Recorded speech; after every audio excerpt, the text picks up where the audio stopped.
రాష్ట్రంలో శాంతి భద్రతలు పూర్తిగా క్షీణించాయని ఆరోపిస్తూ బీఆర్ఎస్ పార్టీ ప్రజాప్రతినిధులు గళమెత్తారు. వరుసగా జరుగుతున్న హత్యలు, దాడులు మరియు రాజకీయ వేధింపులపై ఫిర్యాదు చేసేందుకు బీఆర్ఎస్ ఎమ్మెల్యేలు, ఎమ్మెల్సీలు ఈ రోజు డీజీపీని కలిశారు.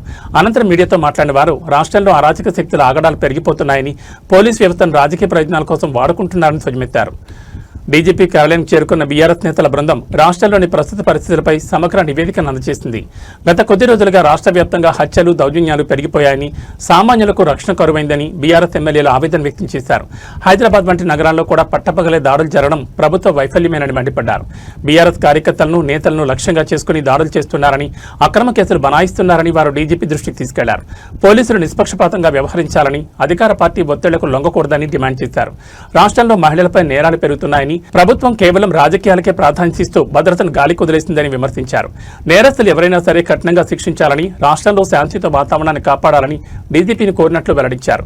పోలీస్ వ్యవస్థ తన బాధ్యతను సక్రమంగా నిర్వర్తించకపోతే రాష్ట్ర వ్యాప్తంగా ఉద్యమిస్తామని బీఆర్ఎస్ నేతలు హెచ్చరించారు.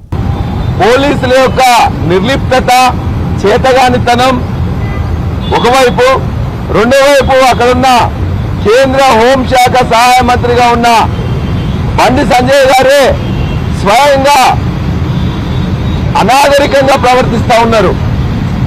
ఒకవైపున మాట్లాడడం, రెండో వైపు మాట్లాడిన తర్వాత ఇతరులు మాట్లాడితే తన యొక్క కార్యకర్తలతో, గుండాలతో ఇవాళ గంగుల కమలాకర్ గారి ఆఫీస్ మీద దాడి, పాడి కౌశిక్ రెడ్డి ఆఫీస్ మీద దాడి, కౌశిక్ రెడ్డి గారిని ఇవాళ ఎలిమినేట్ చేయాలి, చంపాలనే ఉద్దేశంతో వాళ్ళందరూ అక్కడికి వచ్చి పెట్రోల్ బాంబులతో, పెట్రోల్తో, మ్యాచ్ బాక్సులతో వచ్చి దీని ప్రయత్నం చేయడం. కేంద్రం నుంచి తీసుకురాలే, మంత్రి హోదాలో ₹1 తీసుకురాలే, కానీ ప్రజల మీద, ప్రజలతో ఇలా చెలగాటమాడుతున్నాడు. కాబట్టి బండి సంజయ్ మీద కేసు నమోదు చేయాలి. మా కౌశిక్ రెడ్డి గారికి అర్జెంటుగా సెక్యూరిటీ పెంచాలి. మా ఆఫీసుల మీద దాడి చేసిన వాళ్ళందరి మీద కూడా కేసులు పెట్టాలి. మా యొక్క కార్యకర్తలు, లేకపోతే సోషల్ మీడియా కార్యకర్తలైన క్రిషాంక్ గాని అనవసరంగా కేసులు పెడుతూ బెయిల్ వచ్చిన తర్వాత కూడా ఇలా బీహార్ రాష్ట్రంలో చేసినట్టు నెంబర్ లేని వెహికల్ మళ్ళీ తీసుకొని పోవడం అంటే మనం ఎక్కడున్నాం? ఒక ప్రైవేట్ వెహికల్ తీసుకుపోయి మళ్ళా ఇలా జైల్లో పెట్టే ప్రయత్నం చేసిందంటే నిజంగా చేసి బతుకున్నాం. అందరూ తెలుసు. మీ యొక్క ఎంపీ ఎన్నికల్లో గెలుస్తానికి ఏ రకంగా అన్ని తాకట్టు పెట్టుకొని నేను ఎలక్షన్స్ వెళ్ళని చెప్పి సింపతితో గెలిచిన అందరికి తెలుసు. ఈరోజు అహంకార పూరితమైనటువంటి వైఖరితో పెద్ద పెద్ద మాటలు, అనరాని మాటలు, ఒక భాష అంటే మా యొక్క పార్టీ నాయకత్వం పైన ఇష్టానుసారంగా మాట్లాడి, దిగజారి మాట్లాడి, మమ్మల్ని అవమానించేయమనే కాకుండా మమ్మల్ని అన్ని రకాలుగా అంటే ఇబ్బంది పెట్టే రకంగా మాట్లాడి ఈరోజు మీకు సమానం చెప్తే, మీరు మాట్లాడిన భాషలో మేము సమానం చెప్తే తట్టుకోలేని పరిస్థితి. మీరు మాట్లాడిన భాషలోనే మేము సమానం చెప్తే ఎగరెగిరి పడుతున్నటువంటి సంగతి చాలా స్పష్టంగా. మొన్న కౌశిక్ రెడ్డి గారి పైన జరిగిన దాడి పూర్తిగా బండి సంజయ్ యొక్క ప్లాన్ ప్రకారమే వారింటి దగ్గర నుంచే లాఠీని తీసుకొని అన్ని రకాలైనటువంటి మరి వారిని న్యాయస్థానంలో విడిచిపెట్టాం, ప్రజా కోర్టులో వదిలిపెట్టాం. రాబోయే రోజుల్లో ఇదే రకంగా కొనసాగితే మాత్రం తన గుణపడ తప్పని చెప్పి సందర్భంగా మనం చేస్తా ఉన్నాం.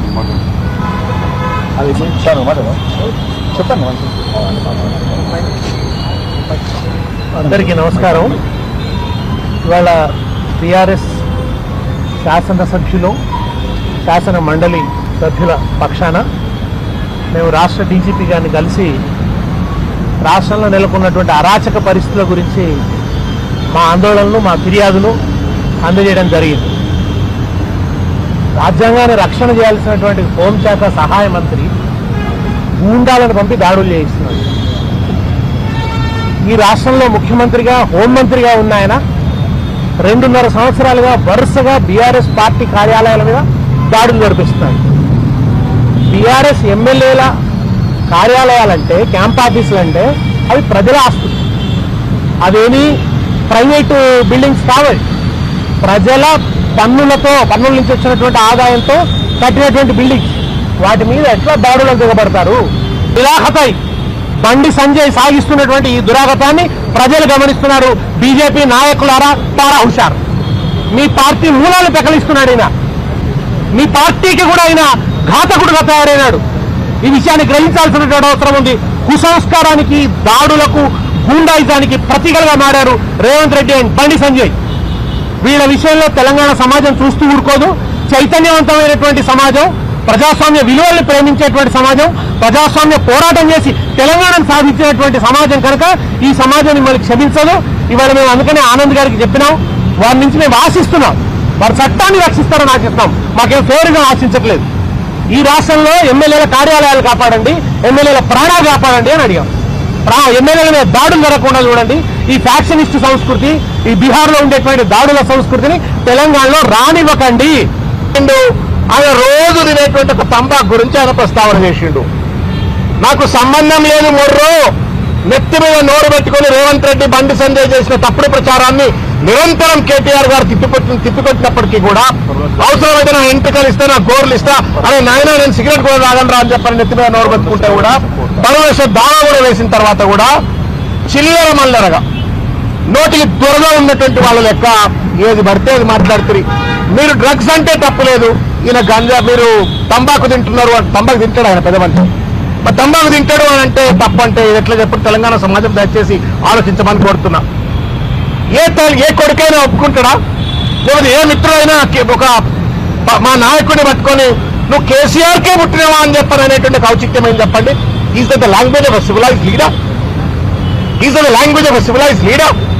And that to a home minister. సభ్యత ఏంది, సంస్కారం ఏంది, మర్యాద ఏంది? ఎవరిని తిడుతున్నావా నువ్వు? ఆ తల్లిని తిడుతున్నావు నువ్వు. బుద్ధి జ్ఞానం ఏమైనా ఉందా మీకేమన్నా?